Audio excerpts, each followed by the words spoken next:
Okay folks, this is Tom from anti-proton.com, and this is a box. What is the box? Why, it's a cubic object that has a softness to it. You can put objects inside of it and mail. Oh, you mean what's inside the box? Oh, okay. Well, let me show you. I just got this guy in the mail. I won this on eBay, and I fought long and hard for this object.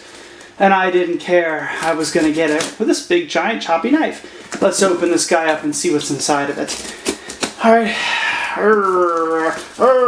Okay, we're not doing a good job here.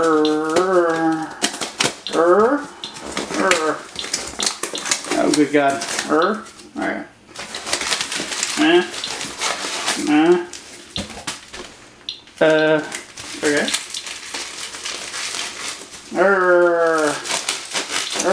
Okay. There we go. Aha! What is it? Oh, look at that! A uranium glass cat! Now you're like, oh my god, a uranium glass cat, that's the most amazing thing ever, but what the hell do you do with it? Well, first off, let me show you the other one I already have. What? He has two of these things? Yes, I do. I got one of these to test, to find out what was in it, but why was it radioactive. Between you and the wall, I already know why it's radioactive, but I like to show you guys anyway, so I'm going to do a gamma spectrum of this and figure out what's in it. And I'll tell you in just a second what's in it, because I already know, but there's a little bit of mystery, and I'll explain. But I promised it to somebody else, but then I was like, oh my god, it's a uranium glass cat. That is like the greatest thing in the entire world. So I bought another one. So they're basically the same. So let's look a little bit about the uranium glass cat and see what we get. I think you can see my detector right here. This is the SC International Inspector EXP Plus. It's a Geiger counter. It's getting about 50 counts per minute. If I put this up against it, let's see what it gets. Let's move the other one.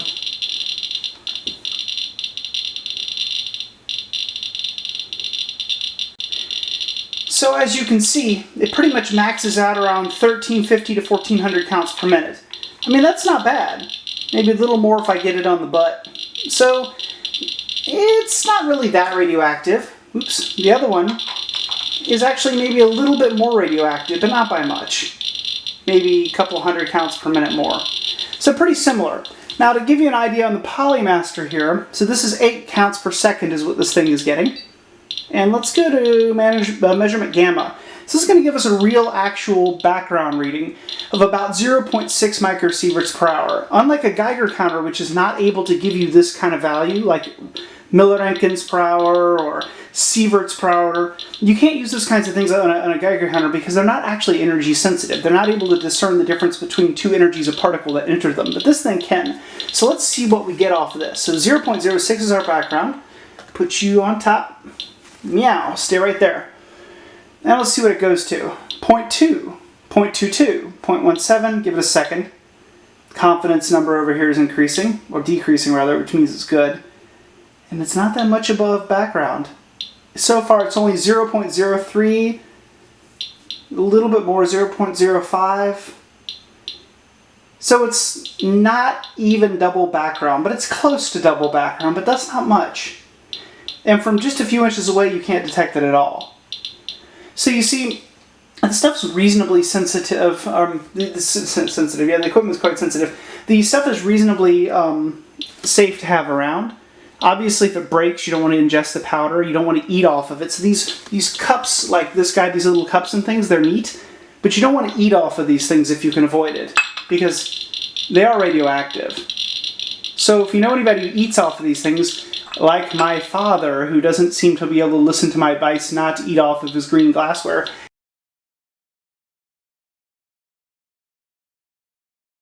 tell him not to. It's probably not going to kill him or anything, but it's not the safest thing to do on a continuous basis.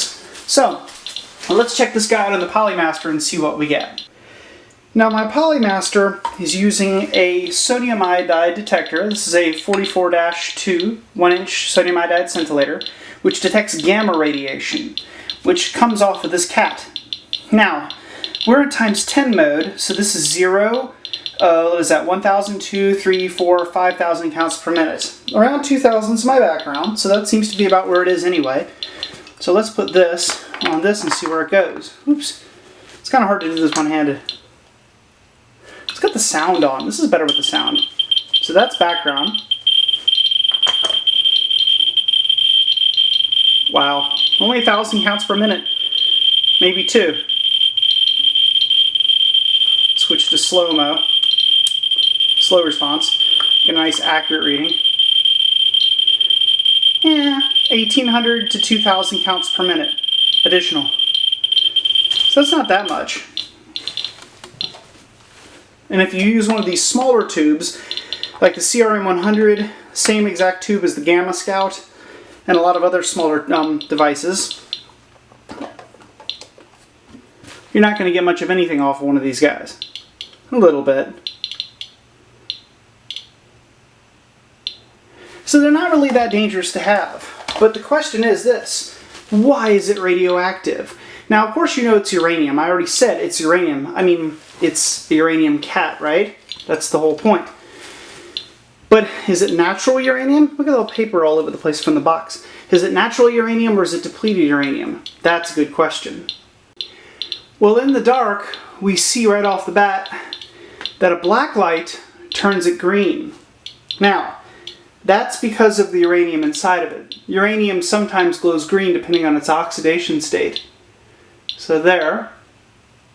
That looks, by the way, really neat. Look at this glass cat. Just out of curiosity, what's it look like when we have the two of them together? 2 uranium glass cats. Anyhow, and of course, if you were to look, you would notice that the rest of the uranium dishware also glows under the black light to various degrees.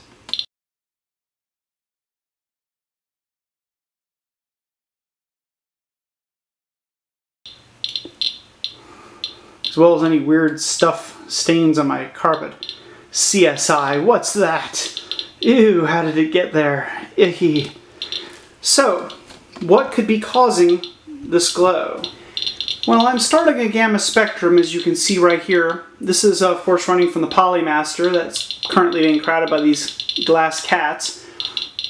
And the problem with the Polymaster here is it's not going to give me a good resolution on these things to determine whether or not they are uranium that's natural, it's been purified, so chemically purified metal uranium inside of the cats, or if they use depleted uranium, which is quite possible.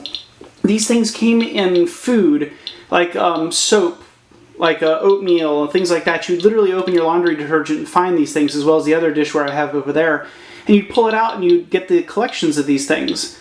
If anybody's ever seen, there's certain tea companies out there that have little collections of ceramic figurines. It's the same idea, except sometimes they were green because uranium colored them, and they're very beautiful. I think they're wonderful, and I collect them. But perfectly safe. So the question, though, is this natural uranium or depleted uranium?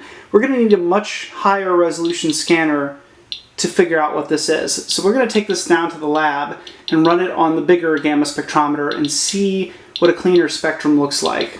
I want to know what makes the kitty radioactive. Meow!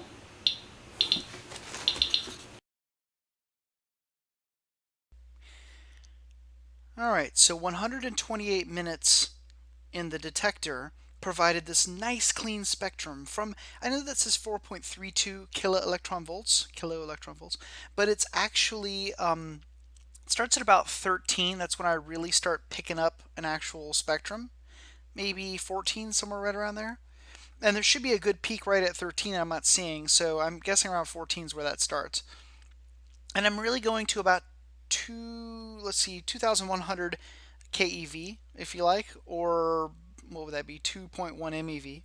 So it's a pretty wide spectrum with a bunch of stuff in it. Now I'm in a logarithmic view. So these are channels, just to go through this as I always do.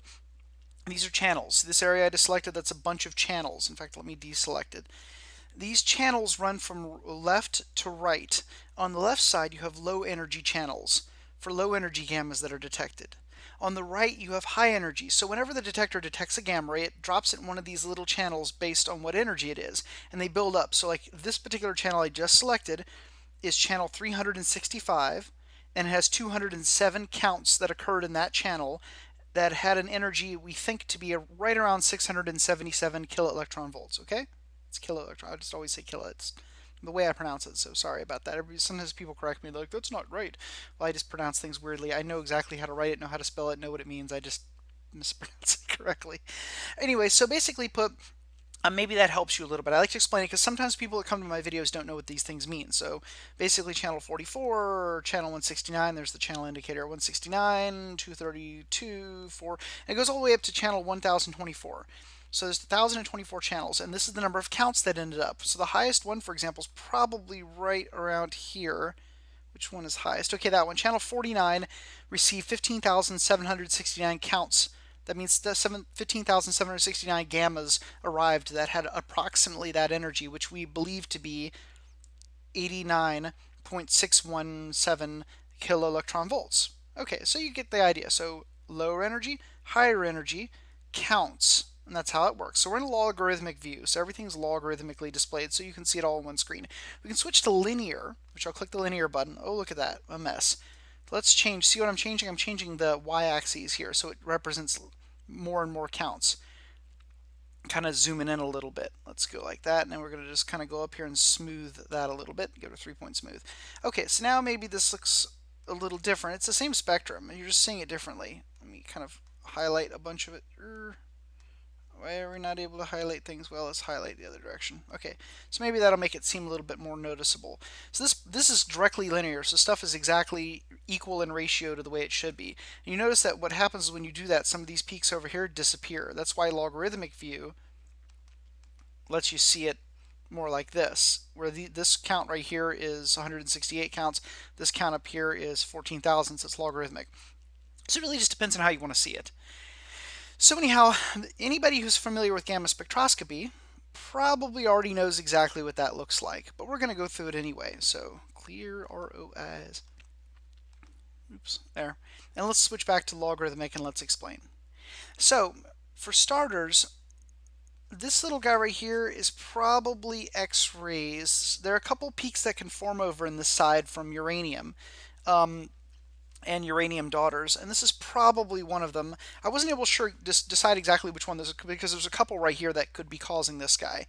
And my calibration drifted right around this area pretty badly by 5 or 6 kiloelectron volts. So quite frankly, I can't say with confidence exactly what that peak is, but I'm pretty sure of what it is. But I don't like to say things I don't know with confidence, so that's why I'm not going to point it out. Besides, it doesn't matter because the rest of them here explain pretty carefully exactly what's going on here.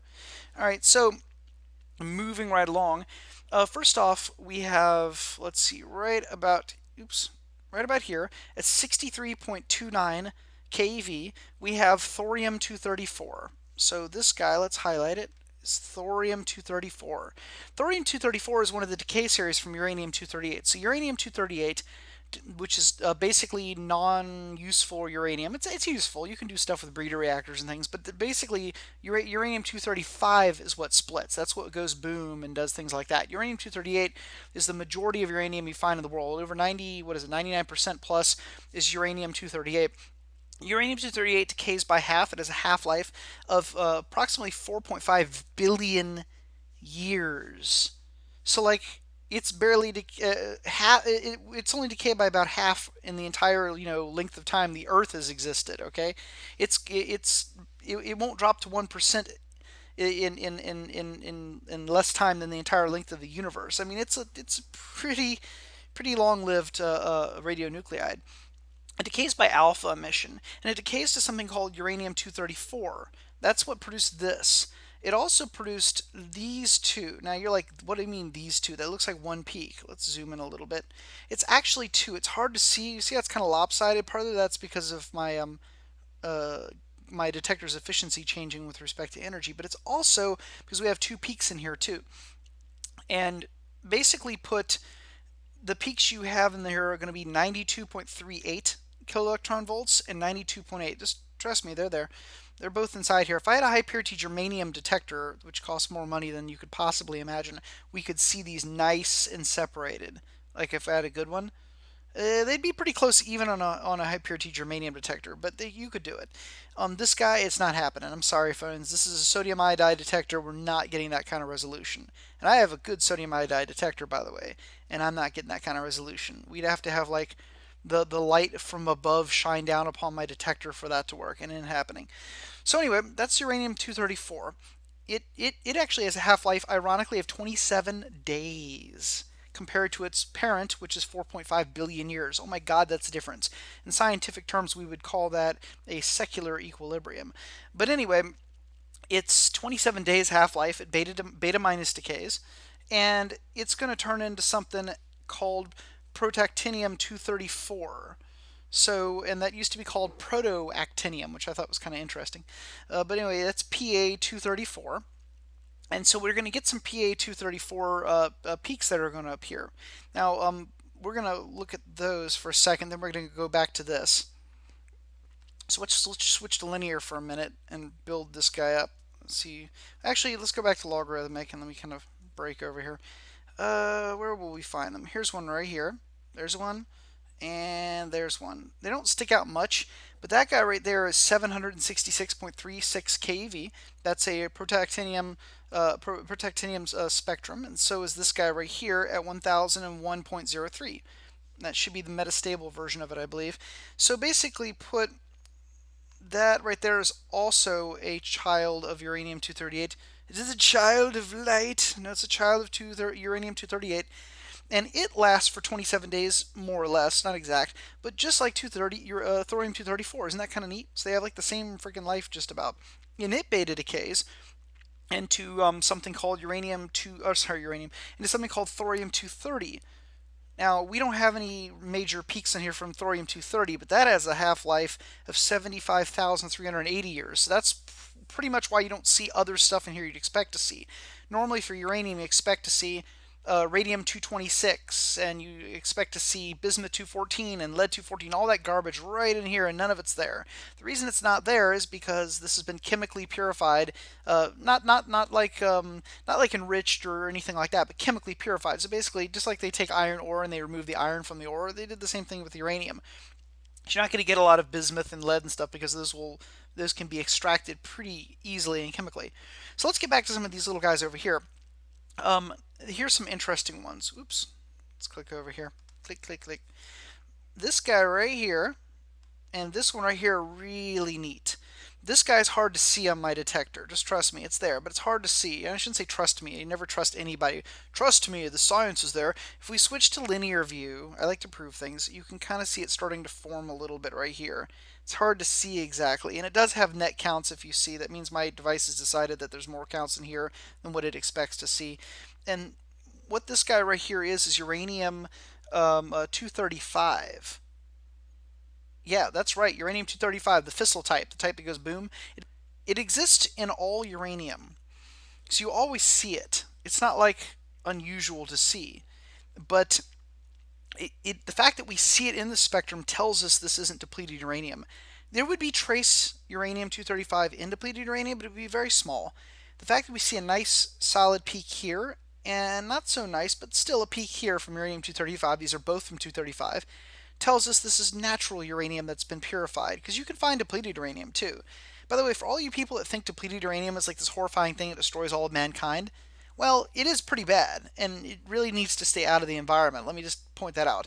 But at the same time, depleted uranium isn't really that much different from non-depleted uranium, except that there's a tiny, tiny difference in the amount of uranium-235. What makes depleted uranium a problem is that it's chemically purified, so it's not like locked and trapped inside of rocks and so on, chemically speaking, and then it's like discarded all over the place. It's not the fact that it's depleted uranium. Any uranium that's chemically purified and thrown all over the place is a problem. When it's locked inside of rocks, it's not as big of an issue because it's everywhere. Every single ground sample you ever find, you'll find uranium in it.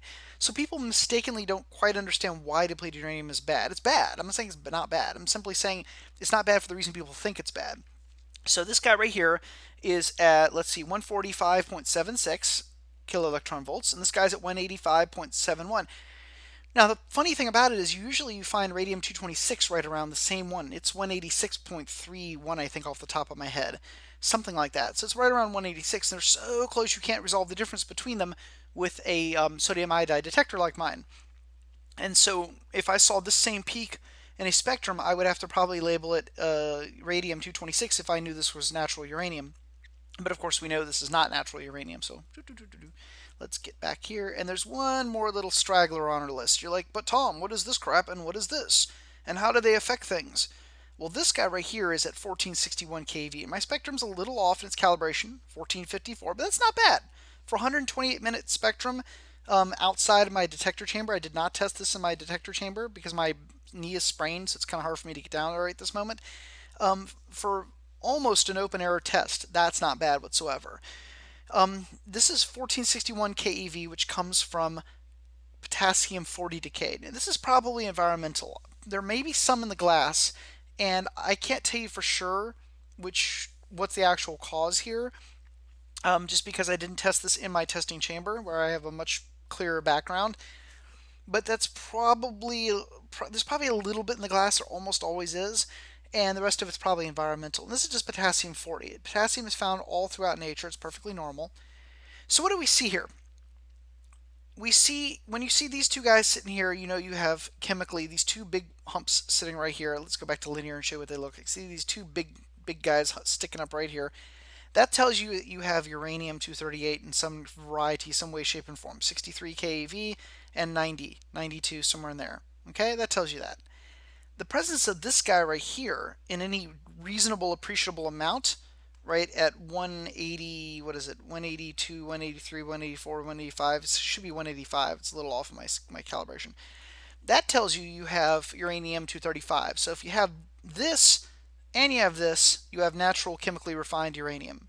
If you have this and you don't have this, you probably have depleted uranium. If you have this and you have a whole bunch of this, then you probably have problems, because you really probably shouldn't have that. That would be enriched uranium. You'd want to probably ask yourself, why do I have that? Because I should not have that. This right here is perfectly legal to have. That would not be in any appreciable amount. So anyhow, that is a gamma spectrum using my detector of the cat. The cat is hereby officially declared to have naturally chemically refined uranium and not depleted uranium. And I do believe I have some depleted uranium glassware, but this one's not one of them. So hopefully this has been fun and has not bored you to death. This was a sodium iodide detector, a Spectrum Techniques UCS 30 with a radiation sensors SDA 38. That is a 38.1 by 38.1, a 1-inch crystal if you like, sodium iodide thallium dope detector with a 10-stage photomultiplier tube. For technical purposes, those are the details. There you go.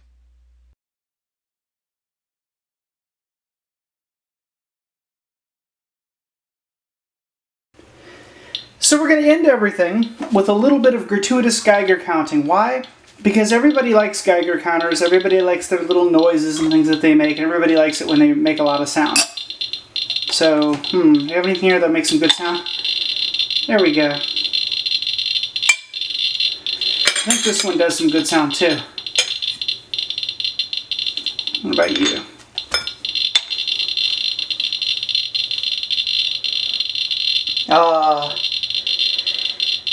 Nothing says radioactive like the 1930s, 40s, 50s, and 60s. Pretty much when we had the technology to extract uranium quickly and efficiently, and yet we didn't have the knowledge that it was a bad idea to do so. So this has been Tom from anti-proton.com, and feel free to buy some of this stuff. Just don't put it in your bedroom. Keep it in your house, someplace where it's nice and can be seen, but where people don't hang around too much. It's a beautiful addition to any house. It looks wonderful, but here's the deal. Here's the tip. Black light. Put a black light behind it, or else you're missing out.